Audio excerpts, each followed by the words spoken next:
morning. So, depression. I don't get it.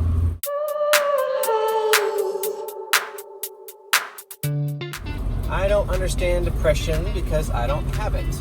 I don't know that you can. I think that's the problem, is there's nothing to understand. Is everybody who doesn't have depression and talks to somebody who's depressed or loves somebody who's depressed is trying to reason, why are you doing this? Why are you doing the things that you're doing? Why are you addicted to this? Why are you falling into that same behavior pattern?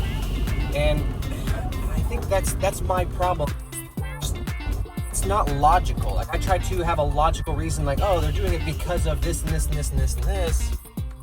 Really, there's not a logical reason. There's no way you're going to find out, like, that person will finally admit, oh, the reason was because, yes, I'm self-sabotaging. Like, when I really admit what's going on, it's because this relationship is something that I don't want, and so I'm trying to get it to fall apart without me actually having to be the one responsible. Maybe. You know, I don't get it. I don't have it. This all came up yesterday, and that's basically what this is. I'm talking to my kids here, and you guys get to see the inside, what I'm thinking, my actual thoughts. This is my, like, daily journal. So since this happened last night, and it was frustrating, and I go back and forth, like, what can I say? What can I do? How can I help? I think depression, and then people say this all the time, it's like, once you start thinking of it as a disease, maybe that makes the people feel better, but maybe not. Like, oh, I have a disease, I'm broken. That doesn't feel good either. At the same time, the fact that it's not you, it's not something you can choose. Like, oh, just pick yourself up by your bootstraps and move on. Like, if there's an actual imbalance in the chemicals in your brain, the way that something's being taken up by receptors, or the amount that's being released in the first place, you can't help it. Like, there's nothing you can do, but there are medications for that. These selective serotonin reuptake inhibitors can keep that serotonin from basically falling out of your leaky bucket. And again, maybe that doesn't feel better. Maybe someone who's depressed is like, no, that sounds worse. I don't want to have a disease. Like, I don't, something's wrong with me. I don't know. Like, I don't have it. I've been blessed. I thank God every day. I don't thank God every day. I should thank God every day if I'm really thinking clearly, for my level of self-discipline and self-confidence, I guess.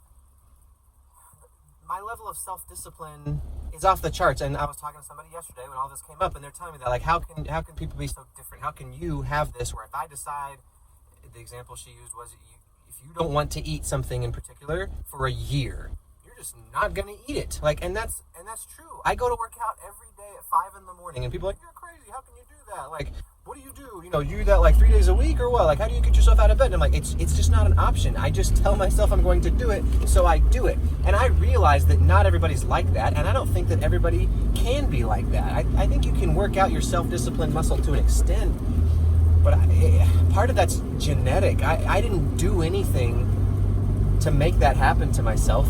That's just how I've always been. I just decide I want to do something, so I do it. And I'm lucky. It's one of those things. I'm just blessed. I'm privileged. However you want to say that's how I am. I didn't choose that. And it sucks that some people don't have that. I wish that for everybody, because I have to admit, like, I think it's awesome. I'm so glad that I can do that.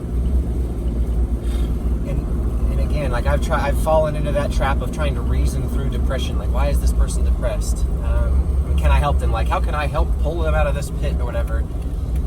When I don't think that it's not a decision. They can't just choose, like, oh yeah, you know what? I'll stop. I'll come out of that pit. I'll find a hobby. Everyone's got an answer. Everyone's like, oh, you just need to find a hobby. You just need to stay busy. You're just bored too much. You're just this and that. No. It's not. I don't think we get it. If you're not depressed, you don't know what it feels like, and you don't know how that works. Now, for me, I never would have figured that out. Like, I'm pretty.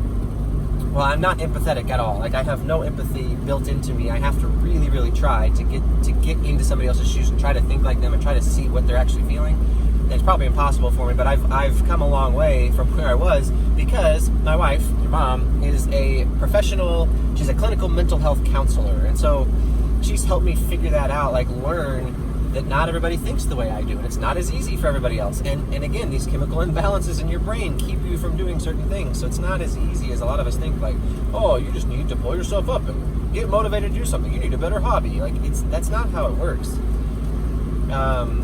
So today, if you know, like, well, let's see. Let's go a step back.